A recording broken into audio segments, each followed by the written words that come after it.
Dans cette vidéo-là, je vais vous dire, en fait, je vais vous expliquer une petite histoire que j'ai vécue avec un fournisseur qui a voulu m'arnaquer. J'ai failli me faire arnaquer 22 000 dollars américains. Et je vais vous expliquer en fait comment est-ce que cela s'est passé. Alors, on m'avait donné pour mission en fait de sourcer un produit. En fait, c'était des fers utilisés dans la construction. D'accord? Donc, je me suis mis sur Alibaba, sourcé. J'ai trouvé vraiment différents prix. Vraiment beaucoup de prix. Et le prix qui était le plus alléchant était une fournisseur. Et d'accord, on a commencé à causer. J'ai vu qu'elle était beaucoup professionnelle et tout. Ok, il n'y a aucun souci. J'ai été charmé. Par la suite, qu'est-ce qu'on a fait? On est rentré directement en message, en vidéo, appel vidéo sur WhatsApp. J'ai pris son WhatsApp. On a commencé à causer, tout.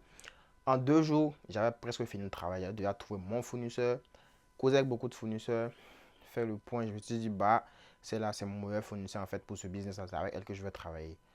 Et c'est correct, on rentre dans le business. Et là maintenant, je lui ai dit que ben, vu que c'est la première fois qu'on travaille ensemble, on va passer par Alibaba.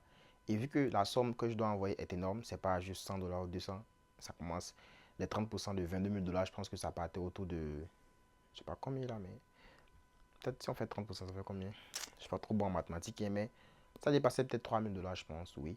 Donc on devait l'envoyer, ça dépasse 1 million. On peut pas faire ça par carte Visa. Donc, il fallait trouver un moyen. Et moi, je travaille généralement par la banque. Donc, je lui ai dit, vu que c'est la première fois qu'on travaille ensemble, on va passer par le trait d'assurance d'Alibaba. Donc, elle me fait la commande sur Alibaba. Elle m'envoie le lien Alibaba avec toutes les informations qu'il faut. Il n'y a aucun souci. Donc, je fais tous les papiers qu'il faut dans mon pays pour que l'on puisse quitter du compte bancaire de mon client pour elle son compte bancaire directement. Donc, je fais tous les papiers, c'est correct. Et il laisse là maintenant envoyer l'argent pour et là, maintenant, il faut qu'on tombe d'accord sur les termes en fait, de paiement. 30% à l'achat. Et après les 70%, il va falloir que j'envoie les 70% aussi par le trait d'assurance Alibaba. Elle me dit non, que pour les 70%, il ne faudrait pas qu'on passe par les traits d'assurance Alibaba. Il faut qu'on passe par directement un compte bancaire qui est lié à l'entreprise. Et qu'il faille que j'envoie ça sur un autre compte bancaire, quel est notre pays et tout ça. Je lui ai dit non, on a commencé par Alibaba, on va finir par Alibaba. Comme ça, s'il y a un problème, Alibaba est garant. Elle dit non, pour les 30%, oui, il n'y a aucun problème.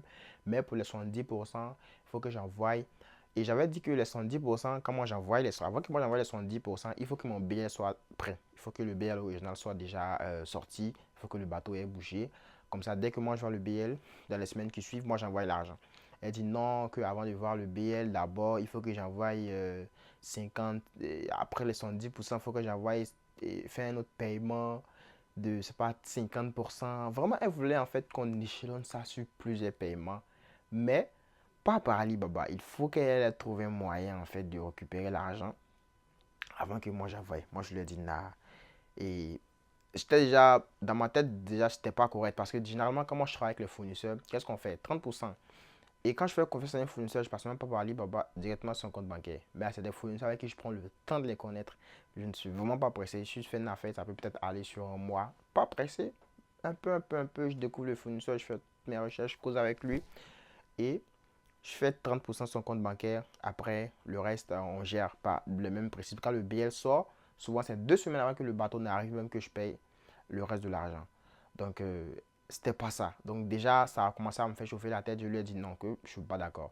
Et après, je suis allé voir sur Alibaba et voir les contrats qu'elle avait émis. En fait, elle me disait que je pourrais la poursuivre, genre 3 mois après, en fait. Genre 3 mois après que j'ai reçu mes produits. Ben, là, j'étais genre, c'est pas normal. Dès que moi, j'ai mes produits, dès peut-être 1 ou 2 mois en fait sur le bateau, juste un mois après, si c'est louche, moi je peux commencer à la poursuivre. Même il disait que même je peux commencer à la poursuivre par Alibaba, je pense 2 mois après, un truc comme ça.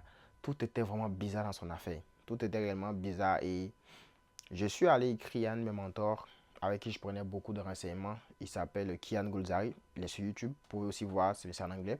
Donc, je suis allé écrire sur Instagram pour lui expliquer le problème. Il m'a dit vraiment que c'est du scam alert, qu'il doit vraiment beaucoup faire attention. Parce qu'elle est venue avec plus de 3 comptes bancaires qui ne portaient pas le nom de l'entreprise. Vous voyez un peu? Si les comptes bancaires portaient le nom de l'entreprise, je pourrais comprendre, tu vois un peu. Mais ça n'a rien à voir avec le nom de l'entreprise. Le premier compte bancaire, genre, je ne voyais absolument pas le lien. Certes, c'est vrai, c'est fréquent de voir en Chine des entreprises qui ont plusieurs comptes bancaires, plusieurs noms, c'est vrai, mais c'était vraiment bizarre en fait. Genre, c'était vraiment bizarre. Par exemple, actuellement, je travaille avec une entreprise qui ont une deuxième entreprise, mais la nomenclature est assez pareille en fait. C'est juste le nom de ville qui change. Tu vois, il y a une entreprise qui est à Dalian et il y a une qui a dans une autre ville, j'ai un peu oublié, mais le reste est pareil, c'est seulement le nom des villes qui changent. Vous voyez ça, c'est assez subtil, on peut comprendre, tu vois. Mais quand c'est vraiment différent, là, c'est vraiment la merde. Donc, c'était un peu ça que je voulais en fait partager avec vous. Donc, si vous voulez réellement envoyer de l'argent, si vous voulez passer par Alibaba, soyez vigilant, faites le tout par Alibaba. Regardez bien les contrats, combien de jours après vous devez les poursuivre. Vous devez être d'accord sur tout avant de commencer à envoyer l'argent. Si vous envoyez l'argent aussi directement à un fournisseur par la banque, vraiment faites beaucoup attention. C'est-à-dire vérifiez tout, n'envoyez pas l'argent en quelques jours. Prenez le temps de connaître un peu le fournisseur aussi. Voilà, prenez le temps de le connaître, vérifiez un peu tout, ouais, sois sûr de tout. Fais vraiment ton homework, comme le dit en anglais, ton exercice. Vraiment, fais bien, cause avec, pose beaucoup de questions avant d'envoyer ton argent, surtout quand c'est un marché de beaucoup de millions.